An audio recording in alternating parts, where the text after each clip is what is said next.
So, greetings, friends. Today's Dhamma talk is on the Sambodhi Sutta, the Sutta on the wings to self-awakening. And in this Sutta, the Buddha stresses the importance of having, in the translated words, admirable friends in the Dhamma to help support our practice and to remain focused and not get distracted by other practices. And so it was common, obviously, during the Buddha's time, as well as today, where our associations can either be a support to our Dhamma practice or can actually keep us distracted from remaining focused on the Buddha's simple Dhamma. So I'll read the article. It's on the website too.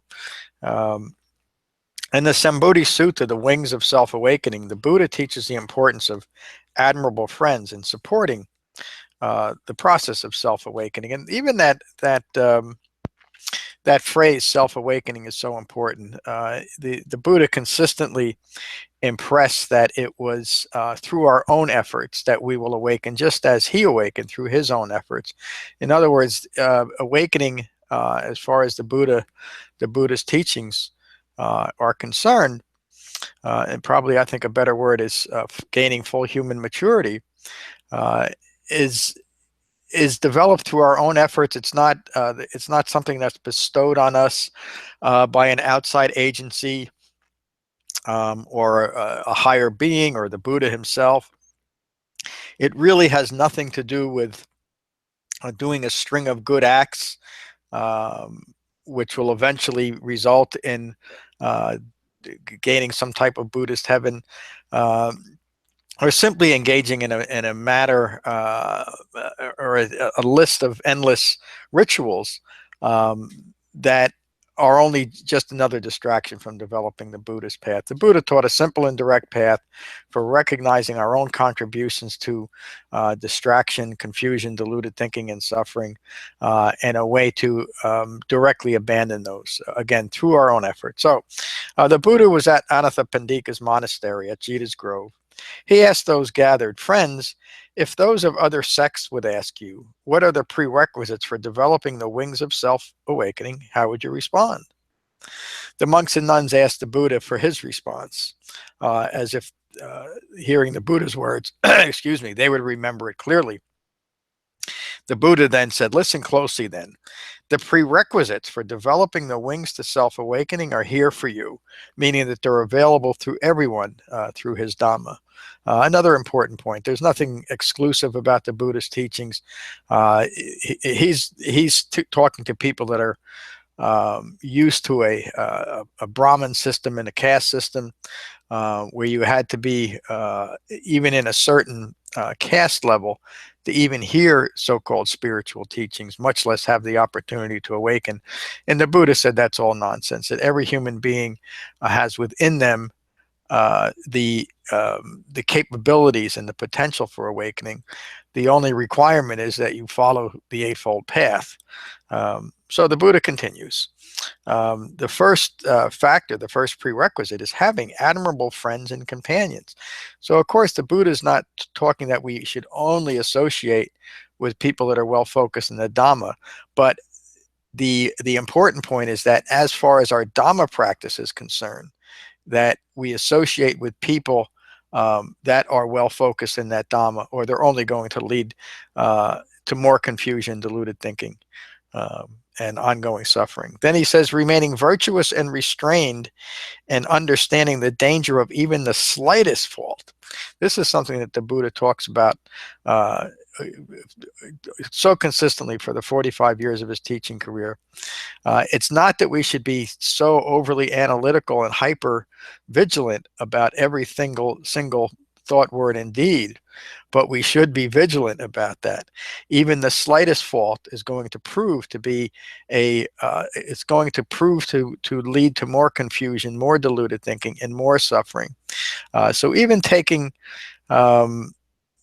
license with the Dhamma, and we might have some, in the context of this teaching, even though we may have friends that are well-intentioned, even the slightest fault, meaning being influenced by that, can have devastating results.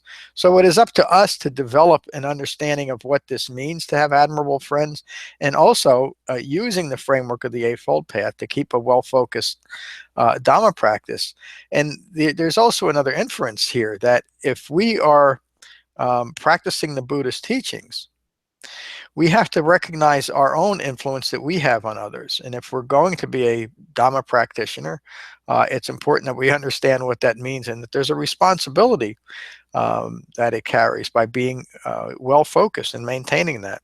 The Buddha continues, hearing easily sober talk and talks conducive to gaining understanding. Of course, that means to be a part of a well-focused sangha, and to be aware of what the pitfalls of being in, I've been using this word, this phrase a lot lately, a kind of one-size-fits all Dhamma that incorporates every possible Buddhist teaching. But most of those aren't what the Buddha actually taught. It's only a distraction. The Buddha continues, hearing talks on modesty, contentment, the value of seclusion, and quiet non-entanglement, hearing talks on persistence and virtue and concentration and discernment, and the knowledge of true vision and release from craving and clinging. Again, the importance of a well-focused Sangha. Remaining persistent for abandoning unskillful mental qualities and for developing skillful mental qualities. Resolute in right effort, that sixth factor of the Eightfold Path. Furthermore, for one developing the wings to self-awakening, they would maintain discernment and understanding of impermanence and the cessation of stress, meaning developing the Eightfold Path. Again, the Buddha is just reinforcing the importance of maintaining focus within the framework of the path that he developed, the Eightfold Path. The Buddha continues, when one has admirable friends and companions, it is expected that they will be virtuous and restrained, seeing danger in even the slightest faults. Again, the Buddha is putting that emphasis on remaining well focused on the Dhamma, not getting caught up in distractions of other practices, even practices that may have that label of Buddhism. When one has admirable friends and companions, it is expected they will hear sober talks and talks conducive to gaining understanding. Again, he's emphasizing that point. When one has admirable friends and companions, it is expected they will maintain discernment and understanding of impermanence and the cessation of stress. Again, reinforcing the focus is ultimately on maintaining an understanding of the three marks of existence, of impermanence, the not self-characteristic, and the resulting suffering that comes from the interplay of the misunderstanding of those two. Once these qualities are developed, there are four more to develop. Contemplation of what is unattractive so as to abandon craving. Goodwill should be developed so as to abandon ill will. Mindfulness of the breath in the body should be developed so as to develop non-distraction. This is such an interesting line to me. There's been so many additional practices of mindfulness of the breath, or using mindfulness of the breath to develop very distracting and analytical practices, when the Buddha taught to simply be mindful of the breath, how the breath occurs, and use that unembellished mindfulness of the breath as the foundation for deepening concentration. That's the point of the four foundations of mindfulness. Again, I'm not putting down all the other applications of mindfulness, but in this context, the Buddha is teaching to just use the mindfulness of the breath as he taught it, and not get into a long analytical and distracting practice of breath meditation. Mindfulness of the breath and the body should be developed so as to develop non-distraction. That's the sole reason why we use mindfulness of the breath. In other words, not to get into examination of how the breath might be tied to pain or emotions or past lives or all kinds of other things, just to develop non-distraction. They should develop understanding of impermanence so as to root out conceit and further eye-making. For when one understands impermanence, clinging to not self, is abandoned. Understanding not self uproots conceit. Unbinding arises in this moment. So in this sutta, the Buddha is teaching those assembled the importance of choosing associations wisely and just how those associations can support developing the Eightfold Path. As he was addressing those staying in their monastery, the Buddha was reaffirming their commitment to their Sangha. This lesson is also appropriate for all of us. Choosing associations wisely helps maintain a supportive environment for developing those qualities that are requirements to achieve awakening. One of the rules of the Potimaka, the rules for the monastic life, is that when gathered as a Sangha to keep discussions on the Dhamma and avoid distractions of other teachings and activities. I know that at Cross River Meditation Center, my center in Frenchtown, for the first few years, it was always a bit of a challenge to not get into other practices, even Buddhist practices or other New Age practices that people had become enamored with. Back then, nearly every class, someone had a talk by someone that they wanted to introduce, or to use the class itself to listen to tapes and talks by other teachers who really weren't teaching what the Buddha taught, but had gained quite a lot of favor in modern Buddhism. And I always insisted that in our Sangha that we only teach what we know and only talk about what we know came directly from the Buddha. And it was because of this, because of understanding this, the Buddha was saying that when we're gathered as a Sangha, we discuss the Dhamma, and we don't discuss other teachings, and we don't discuss other things that may prove to be a distraction. And so even in the Buddha's day, he's referring to talk about politics, or maybe even what's going on in the economy, etc. When we're together as a Dhamma, we talk about the Dhamma. And that's how we support each other. To some, that may sound even exclusive or protectionist. Remember that the Buddha left his life as as a prince in his father's kingdom. He left that life of luxury, not so much that he was rejecting the trappings of luxury, but what he was rejecting was the simple trappings of a secular life with what follows from that, and that he wanted to be in a spot where the Dhamma was focused on and discussed. Most of us cannot do that. We can't just leave our lives and join a monastery, or even develop some kind of isolated individual practice. Excuse me. But as far as our Dhamma practice is concerned, we can seek out and find a well-focused Sangha that is well-focused on the Four Noble Truths, or to start our own, which is how Buddhism, how the Buddha's teachings grew from his time to being to be a factor all over the world, even today, 2,600 years later. Let me just read one little bit more from this. In a monastery setting, observing this simple rule, hearing easily sober talk and talks conducive to gaining understanding, in our modern life, in this modern life, it is not so simple. Many times we have no choice who we are with, but being in physical proximity does not necessarily bring association. Association can be an aspect of clinging. In other words, if we are creating a self-identity by the so-called Buddhist practitioners that we are associating with, that's an aspect of clinging, and we cannot help but be influenced by that.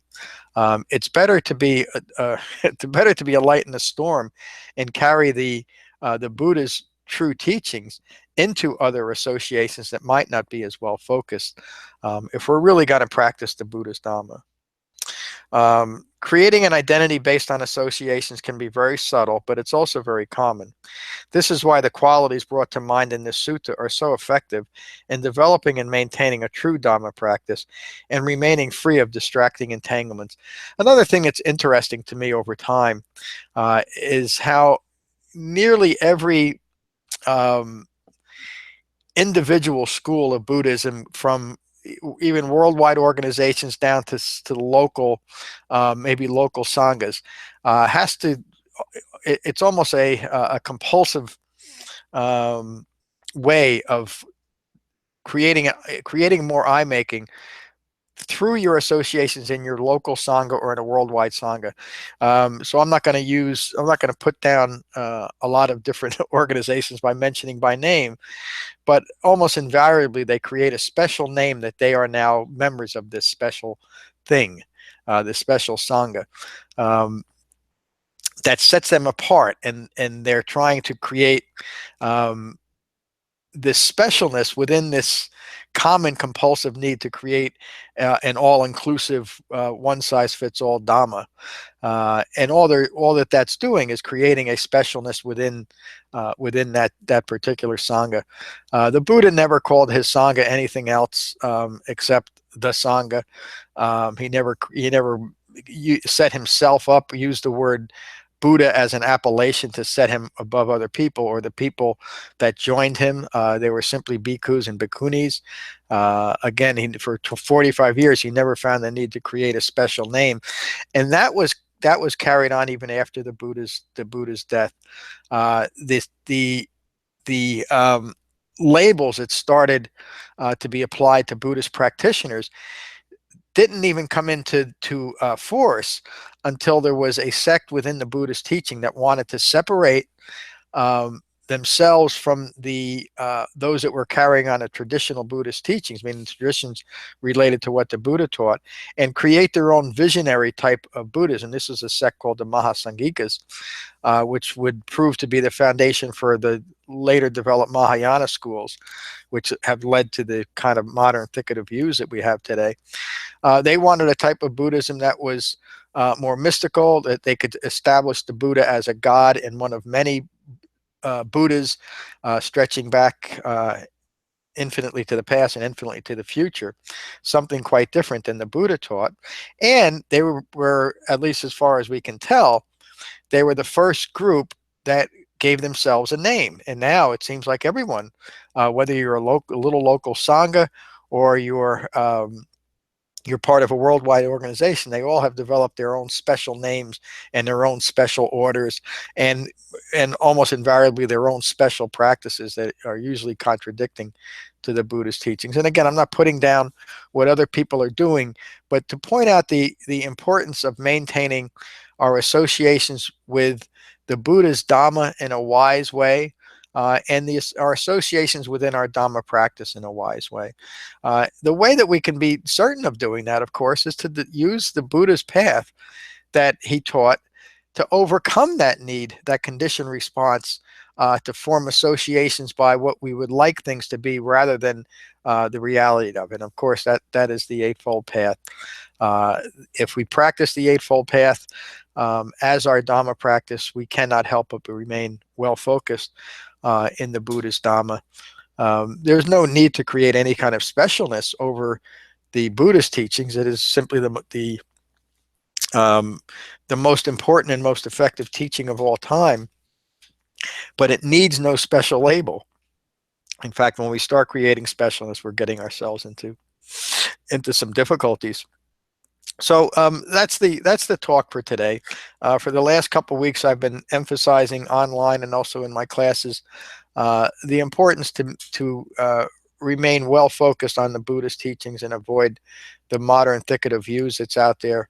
Again, I don't mean to disparage any teaching, but it is important to recognize the differences between what the Buddha taught and what has arisen. This was a common problem even during the Buddha's time, and it seems to have only spread and become more confusing for all of us. I know for so many years, probably the first 15 or 20 years of my so-called Buddhist practice, I was following different lineages to the letter. I was doing everything I was told to do, and learning everything I was told to learn, and practicing everything I was told to practice, engaging in all types of different rituals and chanting. And I was always confused as to where this was taking me. And I was taking a lot of that on faith, because an organization that I wanted to associate with was laying something out in a certain way and saying this is Buddhist practice. I simply followed that, and I ignored my own misgivings about that. And it wasn't until I developed a true understanding of what the Buddha awakened to, meaning dependent origination. Uh, Dependent origination, which states from ignorance through 12 observable causative links, all manner of confusion, delusion, and suffering arises.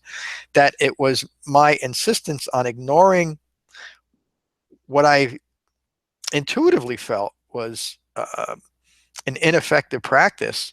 But because I was so strongly associated with that practice, I didn't recognize my own ignorance. And it wasn't until I started looking at what the Buddha actually taught and understanding dependent origination in a very profound way that I recognized that it really was my associations with different schools that were creating my confusion.